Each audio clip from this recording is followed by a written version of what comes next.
Hello नमस्ते रूज मामे आपल्या YouTube चॅनलवरती अगदी तुमचं मनापासून स्वागत आहे। कसे काही सगळे मजेत ना? सगळ्यात अगोदर सर्वांना श्री स्वामी समर्थ आणि तुमचा दिवस आहे तो खूप आनंदी जाऊ ही स्वामी चरणी प्रार्थना। आणि आज माझं पूजा पाठ वगैरे जे आहे ते पूर्ण करून झालेलं आहे बरं का। आणि आता इकडे चाललेलं आहे माझं बटाट्याची भाजी बनवायचं। भाजी बनवायचं म्हणजे असं आहे की आज आहे गुरुवार, तर व्हिडिओला थोडासा लेट होत आहे बरं का टाकायला मला, कारण की बऱ्याच अडचणी असतात त्यामुळे। तर इकडे मिस्टरांना पण गुरुवार होता आणि मग माझं चाललं होतं की त्यांना उपवासासाठी फराळाला काय बनवून देऊ। त्यांना म्हणलं होतं मी की तुम्हाला खिचडी बनवते शाबूची, पण ते नको बोलले आणि त्यानंतर अचानक मला कॉल केला की मी डब्बा घ्यायला येत आहे, काहीतरी बनव म्हणून। तर मग म्हटलं ते पण खरं आहे, दिवसभर काम करायचं असतं, उपाशी तर नाही ना चालत, म्हणून मग मी पटकन बटाटे घेतले आणि त्याच्यावरचे छिलके काढायला जे आहेत सुरुवात केलेली आहे। आता छिलके काढून झालेले आहेत, म्हणलं बटाटा पटकन कट करून घ्यावा, कारण की त्यांनी मला सांगितलं की मी 15 मिनिटांमध्ये येतो म्हणून, तर म्हणलं या।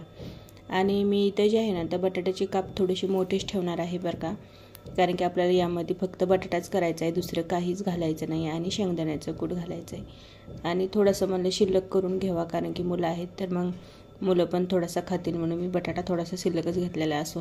तर कधी कधी त्यांना उपवास असला ना की मला खूप प्रॉब्लेम येतो बरं का, कारण की मला एकटीला जर का असेल ना तर मग मी दिवसभर काही खात नाही किंवा फराळही करत नाही, पण त्यांना उपवास म्हणलं की फार टेन्शन असतं, कारण की ते शाबूची खिचडी कधी त्यांच्या मनावरचं असतं, कधी खातात कधी खात नाहीत, मग त्यामध्ये माझे खूप जास्त प्रॉब्लेम होतो। आता प्रत्येकाचं वेगवेगळं असतं, कुणाला खाऊ वाटतं कुणाला नाही, पण आज त्यांना काय झालं काय मी अचानक म्हणले, पण मला खूप बरं वाटलं, म्हणलं चला काय का असाना पण त्यांनी कॉल तर केला आहे की मी घ्यायला येतो म्हणून। आणि अर्धे बटाट्याचे काप माझे करून झालेले आहेत म्हणून मी बटाटा पाण्यामध्ये घालून घेतला। आता तुम्हाला तर माहितीच आहे की बटाटा असा जर का ठेवला आपण कट करून तर ते लाल पडतो, म्हणून पाण्यात घालून घेत आहे। आणि बटाट्याचे काप इकडं करता जे आहे ना तर माझ्या दिमागामध्ये खूप काही गोष्टी ज्या आहेत चालू होत्या बरं का, कारण की मला असं वाटतं की हे ना प्रत्येक लेडीजचं तेच असणार आहे। बऱ्याचशा मुलाच्या गोष्टी म्हणा किंवा मिस्टरांच्या गोष्टी म्हणा किंवा आपल्याला घरातल्या काही अडीअडचणी माहिती असतात किंवा आपण खूप गोष्टीचा विचार करतो, तर माझं पण तसंच असतं। एकटीच असलं ना असं काही स्वयंपाक वगैरे करत असेल ना तर माझं हे चालू असतं, काही ना काहीतरी विचार करणं हे चालू असतं। पण तुम्हाला एक गोष्ट खरी सांगू का, आपण घरातल्याचा विचार करण्यापेक्षा किंवा मुलांचा विचार करण्यापेक्षा आपण देवाचं नामस्मरण जर का केलं ना स्वयंपाक करताना तर ते खूप चांगलं आहे। आता तुम्ही म्हणता की नामस्मरण म्हणजे काय, तर तुमचं कुठला बी देव तुमचे ज्याच्यावर जास्त श्रद्धा आहे तुम्ही त्या देवाचं नामस्मरण म्हणजे त्यांचं नाव घेत राहिलं ना तर खूप चांगलं बघा, कारण की निगेटिव्हिटीचा विचार करण्यापेक्षा जे आहे ना तर आपण आपल्या देवाचं नाव घेत राहिलं ना तर कुठंतरी आपले कर्म पण कमी होतात आणि बऱ्याच चांगल्या गोष्टी आपल्या आयुष्यामध्ये घडत जातात। आता माझं पण तसंच आहे, पण हल्ली काय झालं आहे की खूप जास्त जे आहे तर हे झालं आहे, असं आपल्याला म्हणतो ना की एक हवा असते, सगळं आपल्यापाशी असतं पण आपल्याला जास्तच गोष्टीमध्ये दुसऱ्याच विनाकारण गोष्टीमध्ये जीव अडकलेला असतो। तर तसं न करता जे आहे ना आता हे प्रत्येकाचं वेगवेगळं असतं बरं का, असं आहे। तर तसं न करता जे आहेत आपण नक्की देवाचं नामस्मरण केलं पाहिजे। तर बोलण्याच्या नादात जे आहे तर मी इकडे मिरचीचे देठं वगैरे काढून घेतलेले आहेत आणि मिरच्या जे आहेत मी पाहू शकता मी जे आहे तर सगळ्याचे एकदम कट करायला घेणार आहे। आणि मिस्टरांना जे आहे ना तर थोडंसं तिखट आवडतं बरं का, त्यामुळे जे आहे ना तर मी थोड्याशा मिरच्या ज्या आहेत ते शिल्लकच घालणार आहे, कारण की ते कसं म्हणतात की ज्या दिवशी उपवास असेल त्या दिवशी थोडंसं तिखट खाल्लं तर बरं वाटतं, नाही तर मग डोकं वगैरे त्यांचं दुखतं, त्यामुळे जे आहे ते मी मिरची थोडीशी जास्त घालणार आहे। आणि हल्ली अशी बी ही मिरची जी आहे ते तिखट नाही, दिसायला जरी तशी दिसली तर तेवढी तिखट नाही असो। तर इकडे चाललेलं आहे माझं। मम्मी काय झालं? हमको आम खाना है। बापरे, आपको आम खाना है क्या? ठीक आहे। फ्रीज में फ्रीज खोलू? नाही अगं तिथं नाही ग ठेवलेलं पिल्ल्या, तिकडे बघ तिथं वरती ठेवलेले आहेत, घे आणि धुवून त्या पाण्यातला काढून घे अगोदर त्याची। घे त्याला धुवून घे आणि कट करून घे आणि मग खा। धुवून आणला मम्मा। ओके।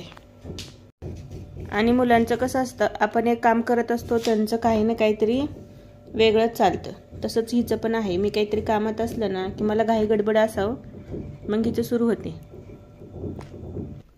चला, मुलं आहेत छोटे तर त्यांचं पण ध्यान ठेवणं आपलं कर्तव्य आहे. आणि ते जर का घरात नसेल ना तर मला पण करमत नाही बरं का, कारण की ती काय करते 2 मिनटं माझ्यापाशी बसते आणि लगेच बाहेर जाऊन खेळते. तशी तर छोटी आहे, पण जोपर्यंत सुट्ट्या आहेत तोपर्यंत चांगलं वाटते. नंतर असं पण एकदा स्कूल चालू झाली की मग नंतर ते दिवसभर स्कूलमध्ये असतात. असो तर इकडं काय पिल्या तर लगेच मी जे आहे ते गॅस चालू केला. 2 मिनिट थांब देते. आणि मग लगेच गॅस चालू करून घेतला आणि त्यावरती कुकर ठेवून दिला आहे बरं का, कारण की पटपट होण्यासाठी जे आहे किंवा पटकन होण्यासाठी जे आहे ना तर मी म्हटलं की कुकरलाच लावून टाकावं, कारण की 15 मिनिटामध्येच मला तयार करायचं आहे. नको, माझ्याकडे दे, मी कापते. असो तर इकडं मी आता लगेच बटाटा जे आहे ते करायला घेणार आहे. चला, मी जे आहे आता आपल्या बटाट्याला फोडणी घालून घेणार आहे. आणि मी इकडे पाहत आहे बरं का, कुठला बटाट्याचे काप थोडेसे कुठचे बारीक झालेत, कोणचे मोठे राहिलेले आहेत. असं जे तर कुठले बी ठेवले तरी कसे बी केले तरी ते पोटातच जाणार आहेत. तर इकडे बघत आहे. आणि काय होतं माहिती का, किचन जे आहे ते थोडंसं उंच आहे. तिथं कुकर ठेवलं ना की मला जे आहे ना तर टाचवरी करून पाहायला लागते बरं का त्यामध्ये की पाणी होतं ना तर ते सुकलं आहे की नाही. असो तर काय करणार.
तर इकडे आपला बटाटा जे आहे ते तयार झालेला आहे. पहा, मला तर अगोदर वाटलं की बुडाला लागला आहे की काही, पण नाही लागला. तर मी अगोदर त्यांचा डब्बा भरून घेणार आहे. आता दिसायला तर खूप छान दिसतो, पण चवीला कसा आहे काय माहिती. असो, आणि असं पटकन काही घाई गडबडीमध्ये करायचं म्हणलं ना की माझ्याच्यानं खूप जास्त जे आहे चुका होतात बरं का. कधी काही पालतं होते, कधी काय होते. मला असं वाटतं हे प्रत्येक लेडीचा प्रॉब्लेम असेल बरं का. कोणाचा आहे की नाही हे मला काही नाही माहिती, पण माझा तर आहे.